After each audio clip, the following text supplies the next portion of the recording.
Most men are choosing hair products completely backward.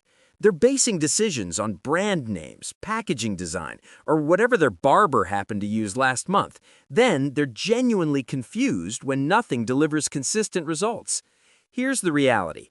Your hair's porosity level, cortex diameter, and cuticle structure determine which polymers and active ingredients will actually work on your head. My name is Marcus Vance, and I've spent years breaking down the diagnostic process that lets you stop guessing and start getting real results. You're listening to Luxury Beauty on a Budget podcast. Quick heads up before we dive in. Everything you're about to hear is fully researched, fact-checked, and written by real people who know this stuff inside and out. I'm just the AI voice delivering it to you, so you get the information without anyone having to read a script for hours. Anyway, if you've been listening for a while now, thank you. It means a lot that you keep coming back.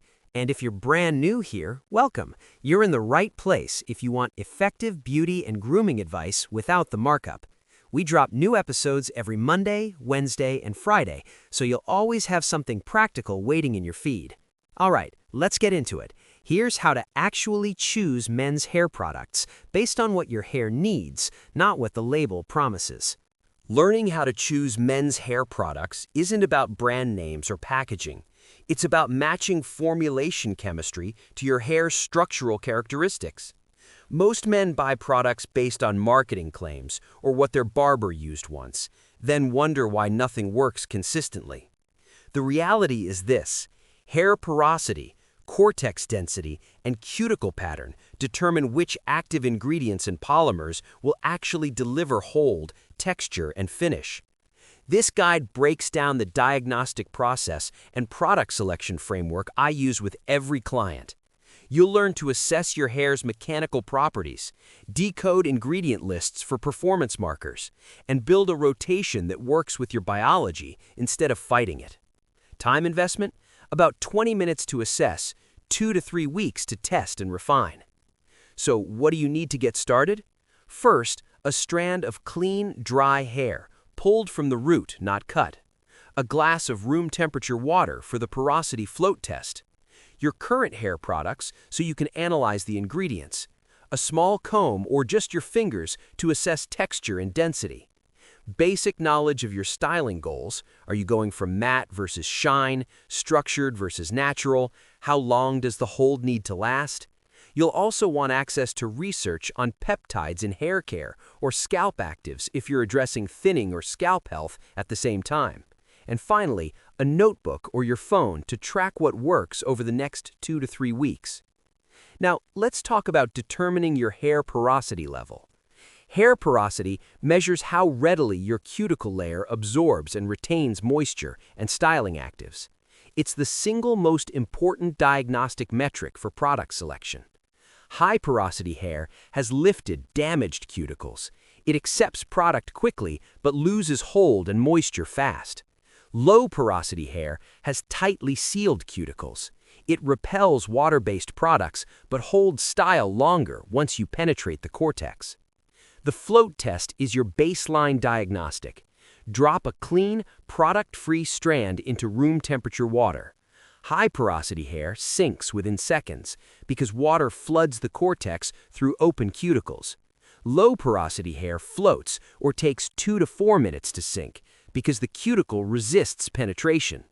Medium porosity hair sinks slowly, settling mid-glass before descending. If you've got high porosity hair, you need heavier molecular weight humectants and film-forming polymers. Look for ingredients like hydrolyzed wheat protein with a molecular weight between 1,000 and 3,000 Daltons, dimethicone, which creates a semi-occlusive barrier, and panthenol at 1 to 3% concentration. These seal the cuticle temporarily and prevent moisture loss during the day. Water-based pomades and leave-in conditioners with glycerin at 3 to 5% work well here. Low porosity hair requires heat activation or lighter penetrating carriers. Products with cyclomethicone, propylene glycol, or alcohol-based formulations that evaporate quickly after delivering actives into the cortex. Avoid heavy butters and oils because they sit on the cuticle and create buildup. Cream pomades and water-soluble waxes perform better than oil-based clays. Medium porosity hair is the easiest to work with. Most formulations perform adequately, but you'll still get better results by matching product weight to your density and texture goals. Here's your actionable takeaway. Run the float test on 3 different strands from different areas of your head. Porosity isn't always uniform. Your crown may differ from your temples. Adjust product selection by zone if needed. Moving on to assessing hair texture and cortex diameter. Texture refers to individual strand diameter, which determines how much grip products have on your hair and how much structural support you need. This is independent of density, which is how many follicles you have per square inch, though people often confuse the two. Fine hair has a diameter less than 70 micrometers and lacks internal structure. It's easy to over-apply product, which leads to greasiness and collapse. Fine hair needs lightweight, buildable polymers like VP/VA copolymer, PVP, or acrylates copolymer at concentrations around 2 to 4%. These create hold without weight. Avoid heavy waxes, petrolatum, and lanolin. Mousse, fiber creams, and volumizing sprays work better than traditional pomade. Medium texture, that's 70 to 90 micrometers, handles most formulations well. You have more flexibility, but you still need to match hold strength to your density and length. Medium texture responds well to hybrid formulas, cream pomades with both water-soluble and oil-based components, or balms with beeswax ratios around 15 to 25%. Hair balms are often ideal for this texture because they offer medium hold with malleable reworkability. Coarse hair, anything over 90 micrometers, has a thicker cortex and more rigid cuticle. It needs heavy emollients and plasticizers to make it pliable. Lanolin, castor oil, petrolatum, or high concentrations of beeswax at 30 to 40%. Oil-based pomades, butters, and thick clays work here. Water-based products often evaporate before they can provide lasting hold. Coarse hair also benefits from pre-styling with a leave-in conditioner containing niacinamide at 2 to 5% or hydrolyzed keratin to improve manageability. Here's the texture test. Pluck a strand and roll it between your thumb and forefinger. If you can barely feel it, you have fine hair. If it feels like a piece of thread, you have medium texture. If it feels like a wire or piece of yarn, you have coarse hair. So here's what that means for your budget. Texture drives product viscosity and emollient load. Fine hair users should budget for around $12 to $18 per 4 ounces for fiber creams or mousse. Coarse hair users will get better return on investment from heavy-duty pomades or butters, around $15 to $25 per 4 ounces, because a little goes further when the formulation matches your cortex diameter. Next up, identifying your required hold strength and duration. Hold strength is a function of polymer concentration, emollient type, and film forming speed. The industry uses vague terms like light hold and strong hold, but you need to translate these into real-world performance. How long will the style last? How much humidity resistance do you get? And can you rework it during the day? Light hold means VP/VA copolymer less than 3% with minimal wax content. It provides shape with natural movement. Hair remains soft and pliable. Expect 3 to 5 hours of structure before you need to restyle, less in humid conditions. Best for short to medium length hair, that's 1 to 4 inches, where you want texture but not rigidity. Products here include sea salt sprays, low hold creams, and styling lotions. Medium hold uses polymer blends at 3 to 6%, beeswax at 15 to 25%, or dimethicone-based formulas. It locks in structure for 6 to 8 hours with moderate humidity resistance. Hair can be reshaped once or twice during the day with damp hands. This is the sweet spot for most men, enough control for professional environments without helmet head. Look for hybrid pomades, fiber creams, and styling balms. Strong hold means PVP or acrylates copolymers over 6%, high wax ratios, or shellac-based formulas. It creates all-day rigidity. You sacrifice reworkability for durability. Once it sets, you're locked in. Stronghold products often leave a slight cast or crunch until you break it up manually. Ideal for high-hold styles like pompadours, slickbacks, or anything that needs to survive a 12-hour workday plus a gym session. Oil-based pomades, heavy clays, and traditional barbershop tonics dominate this category. Duration and humidity resistance correlate with film-forming polymer type. Acrylates copolymers provide better humidity resistance than VPVA copolymer. Oil-based products like petrolatum and lanolin resist moisture better than water-based formulations, but require more thorough cleansing. Here's your testing protocol. Apply a dime-sized amount to damp hair. Style as usual. Check hold at hours 2, 4, and 6. Note when the style collapses or loses shape. If you're reapplying before hour 6, you need a stronger formulation or a different polymer blend.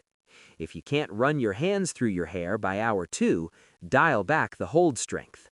The takeaway here? Buy 3 different hold strengths from the same product line to avoid confounding variables like base formulation or fragrance. Test them over 2 to 3 weeks in your actual daily environment, not just on weekends. Track performance against your schedule, not marketing claims. Now let's talk about matching finish type to your aesthetic and scalp health. Finish refers to the visual sheen and tactile feel after the product sets. This is where personal preference intersects with hair health. Shiny finishes come from occlusive ingredients like mineral oil, petrolatum, and silicones. Matte finishes come from clays, fiber creams, and texturizing powders with kaolin or bentonite clay at 15 to 30%. It creates a dry, natural look. Matte products are ideal if you have oily skin or scalp, as they absorb sebum rather than adding to it. The trade-off, clays can be drying over time, especially on high porosity hair. Pair matte products with a scalp moisturizer or leave-in conditioner that contains hyaluronic acid at 0.5 to 1% or panthenol at 2 to 3% to prevent brittleness. When it comes to scalp health considerations, if you have seborrheic dermatitis, psoriasis, or chronic dandruff, avoid heavy oils and silicones. They trap dead skin cells and create a breeding ground for Malassezia yeast. Switch to water-based formulations with salicylic acid at 0.5 to 2% or zinc pyrothionate at 1% as supplemental actives. Some manufacturers now include niacinamide, check the link below to see the current price, in styling products specifically to support scalp barrier function. Here's something important about finish versus scalp microbiome. Matte finishes support a healthier scalp microbiome in the long term because they don't occlude follicles. If you're addressing hair thinning or scalp inflammation, prioritize matte or low-shine products and integrate scalp-focused actives into your weekly routine. Your actionable step? Rotate between finish types based on context. Matte for daily wear, medium shine for professional settings, high shine for special occasions. Your scalp will perform better with variety than with constant exposure to the same occlusive load. Let's get into decoding ingredient lists for performance markers. Ingredient lists are ordered by concentration in descending order, so the first 5 ingredients usually make up 60 to 80% of the formula. Everything else is present at less than 5% concentration. Learning to identify key functional ingredients lets you predict performance before you waste money. Primary polymers are your hold agents. VP/VA copolymer, PVP or polyvinyl pyrrolidine, acrylates copolymer, PEG40 hydrogenated castor oil. If one of these appears in the top 5 ingredients, the product is designed around film-forming hold. If they appear after the 7th ingredient, they're supplemental. The product likely relies on waxes or oils for structure. Emollients and oils provide pliability and sheen. We're talking petrolatum, mineral oil, lanolin, castor oil, jojoba oil, argan oil, shea butter, cocoa butter. Position in the list tells you how heavy the product will feel. If mineral oil or petroleum is in the top 3 ingredients, expect a greasy, occlusive finish. If jojoba or argan oil appears in the top 5, the product is lighter and absorbs faster. Waxes give you structure and reworkability. Beeswax, carnauba wax, candelilla wax, microcrystalline wax. These create solid structure and workability. Beeswax is the most common. Look for it between ingredients 3 and 6 for medium hold products. If beeswax is the second ingredient, you're dealing with a heavy-duty balm or pomade. Clays and absorbents create matte finish and oil control. Kaolin clay, bentonite clay, silica, cornstarch, tapioca starch. These are the backbone of matte products. If a clay appears in the top 3 ingredients, the product will absorb sebum and create texture. Expect lower hold duration because clays don't form films like polymers do. Supplemental actives support scalp and hair health. Niacinamide, panthenol or provitamin B5, biotin, caffeine, hydrolyzed proteins like keratin, wheat or silk, and peptides. These usually appear after ingredient 7, but can still deliver benefits at concentrations as low as 0.5 to 3%.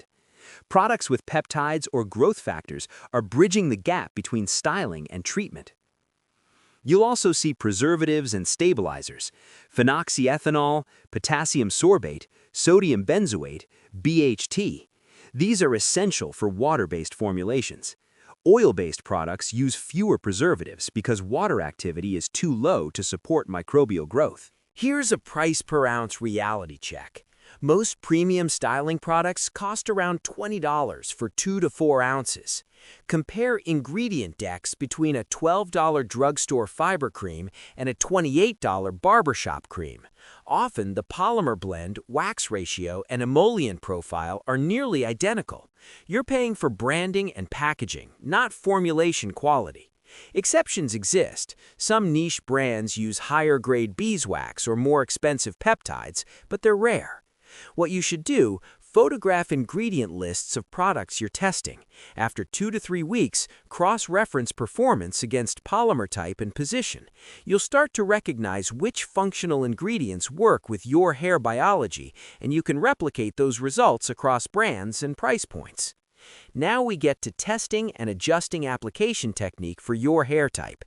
Product performance depends as much on application technique as formulation. Most men apply too much product to the wrong area in the wrong order. Here's the engineering approach. Start with damp hair, not wet or dry. Water content affects product penetration and distribution. Wet hair dilutes the product and reduces hold. Bone-dry hair repels water-based formulations. Aim for 60 to 70% dry. That's towel-dried. Air-dried for 2 to 3 minutes. If you have low porosity hair, apply to damper hair at 50 to 60% dry to improve absorption. If you have high porosity hair, dry to 80% to prevent oversaturation. Emulsify first. Rub the product between your palms for 5 to 10 seconds until it's warm and spreadable.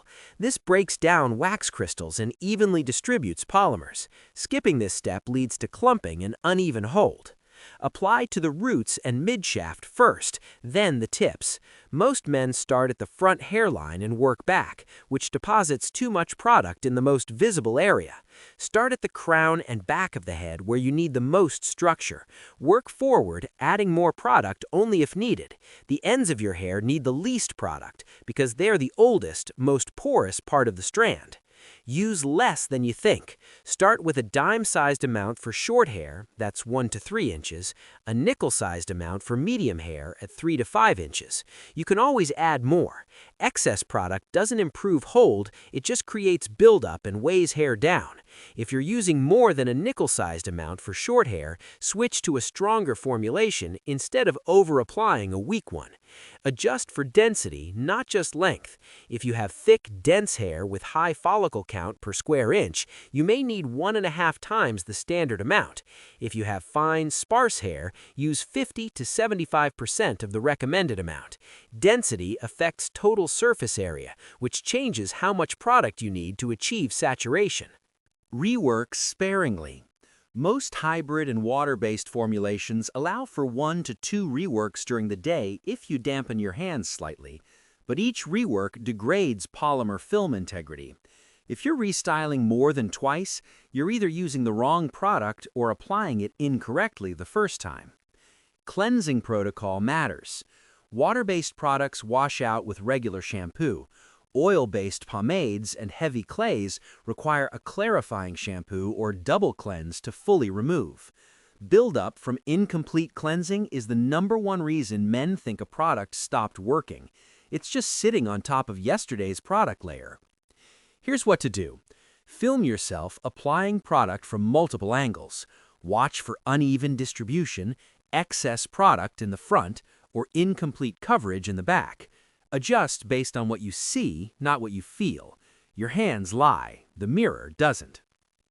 Let's talk about building a product rotation based on context and performance data.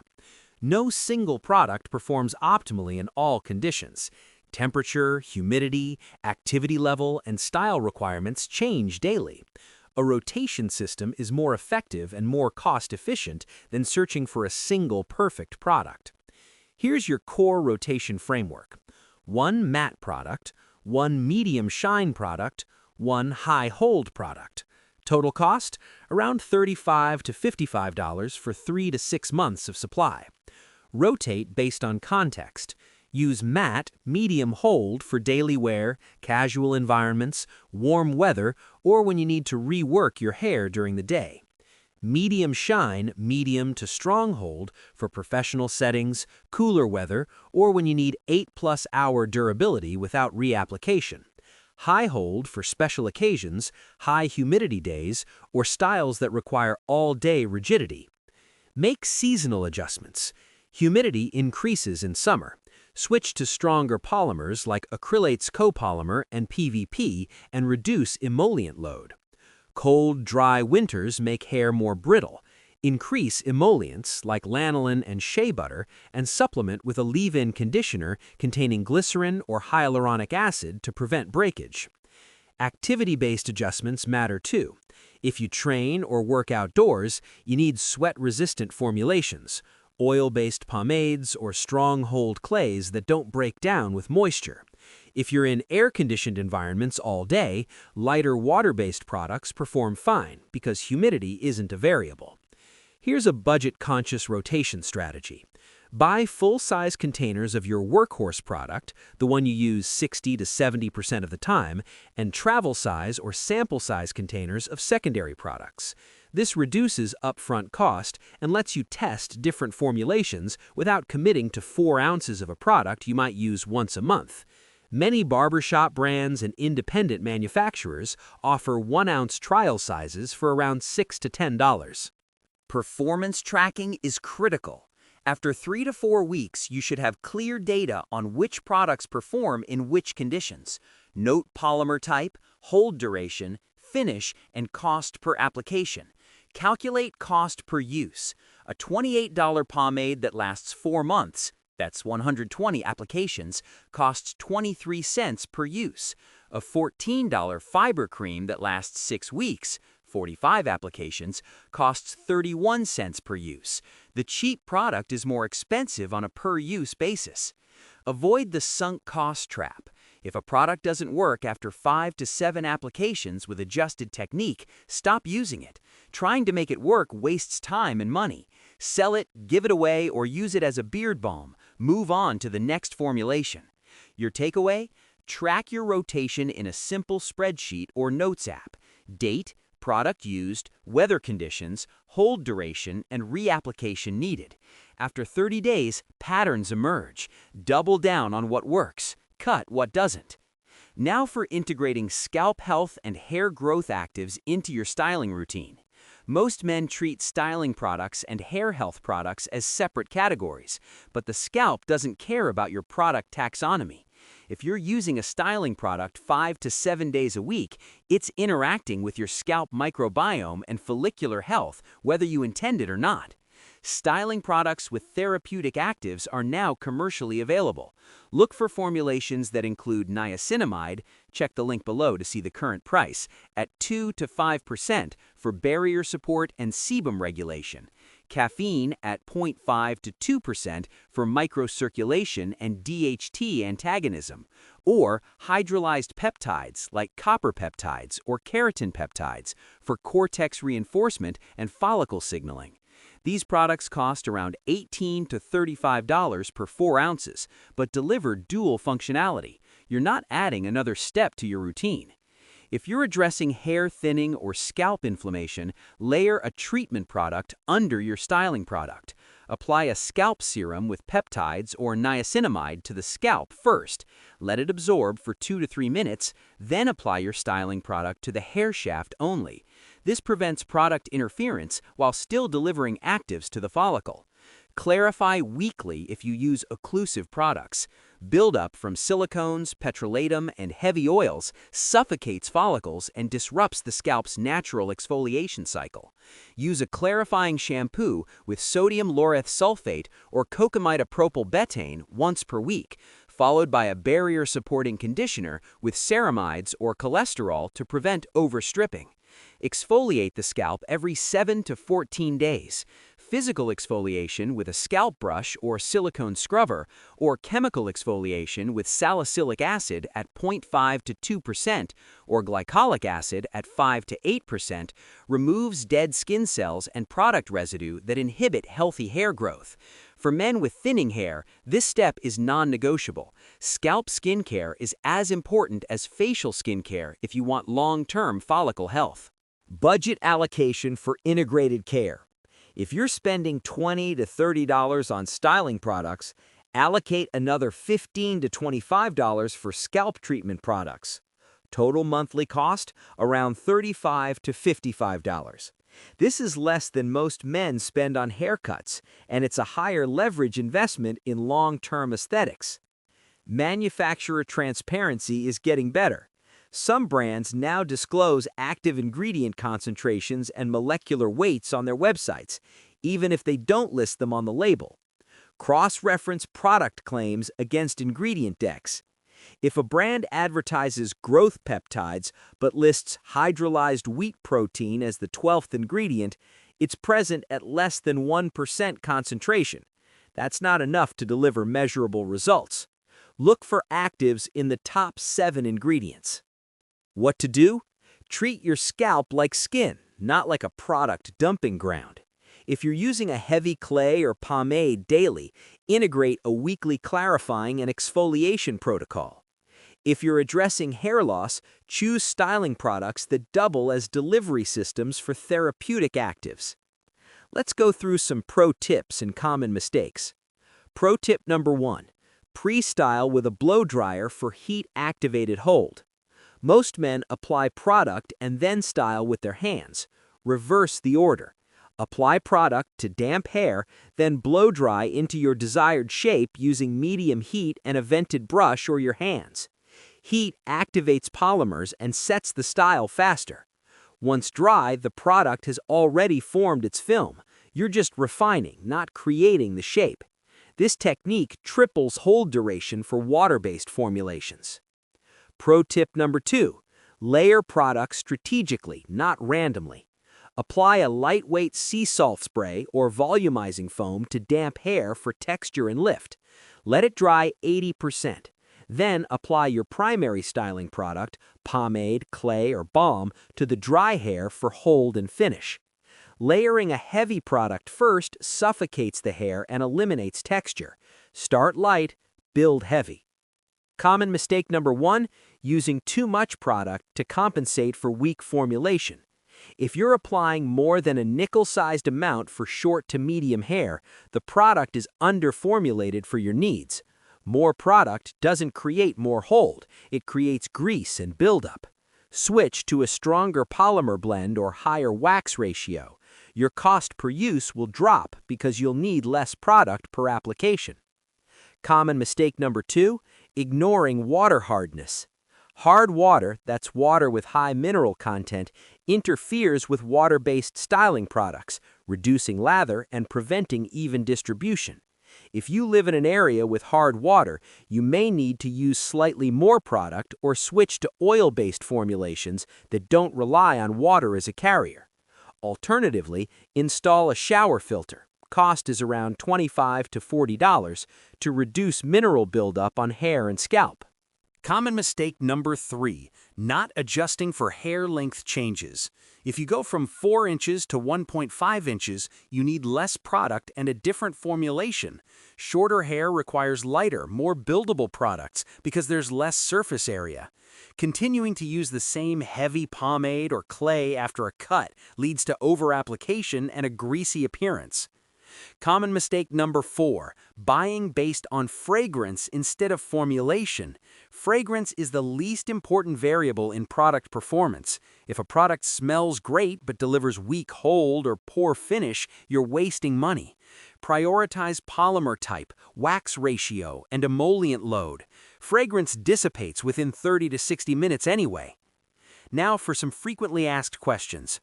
How do I know if my hair porosity is changing over time? Hair porosity increases over time due to chemical processing like bleaching or coloring, heat styling, UV exposure, and mechanical damage from brushing or tight hairstyles. If a product that used to work well suddenly feels too heavy or doesn't hold as long, your porosity has likely increased. Rerun the float test every 6 to 12 months or after major chemical treatments. High porosity hair needs heavier molecular weight humectants and film-forming polymers to seal the lifted cuticle and retain moisture throughout the day. Can I use the same product for beard and hair styling? Yes, but only if the product's hold strength and finish match both applications. Beard hair is typically coarser and more wiry than scalp hair, so it needs heavier emollients like lanolin, shea butter, or oil-based balms. If you're using a lightweight fiber cream or mousse on your hair, it won't provide enough control for your beard. Hair balms with 20 to 30% beeswax ratios are the best crossover product because they offer medium hold for hair and sufficient pliability for beard shaping without feeling greasy. How often should I wash my hair if I use styling products daily? It depends on product type and your scalp's sebum production. Water-based products wash out easily and don't cause buildup, so you can shampoo every 2 to 3 days with a gentle sulfate-free formula. Oil-based pomades, heavy clays, and silicone-rich products require clarifying shampoo every 3 to 4 days to prevent follicle clogging. If you have an oily scalp or scalp acne, cleanse daily with a lightweight shampoo containing salicylic acid at 0.5 to 2% or tea tree oil at 1 to 3% to regulate sebum and prevent inflammation. Do expensive styling products actually work better than drugstore brands? Not always. Product performance depends on polymer type, wax ratio, and emollient quality, not price. Many drugstore brands use identical functional ingredients to high-end barbershop products but charge 40 to 60% less because they skip premium packaging and niche distribution. Compare ingredient decks directly. If a $12 fiber cream lists VPVA copolymer, kaolin clay, and beeswax in the same positions as a $28 salon brand, they'll perform similarly.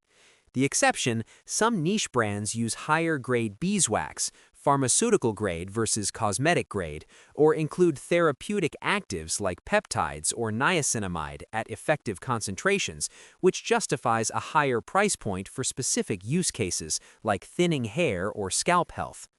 Learning how to choose men's hair products comes down to diagnostics first, formulations second, and application third. Run the float test to determine porosity, assess texture by feel, match hold strength to your daily schedule and environment, choose finish type based on aesthetic and scalp health, decode ingredient lists to identify polymers, waxes, and emollients that align with your hair biology. Build a rotation of 2 to 3 products that cover different contexts and conditions. Integrate scalp health actives if you're addressing thinning or inflammation. Track performance over 2 to 3 weeks and adjust based on real-world results, not marketing claims. The men who master this process spend less money, get better results, and stop buying products based on guesswork. Your hair is a mechanical system. Treat it like one. Thanks for listening to this episode of Luxury Beauty on a Budget podcast. We've got new episodes coming your way every Monday, Wednesday, and Friday, so you'll never run out of practical info you can actually use. And if you got something out of this one, I'd really appreciate it if you left a 5-star rating and a quick review. It's one of the main ways other people find the show, and it helps us keep putting out useful content like this. Make sure you hit subscribe or follow so you get notified the second a new episode drops. Talk soon!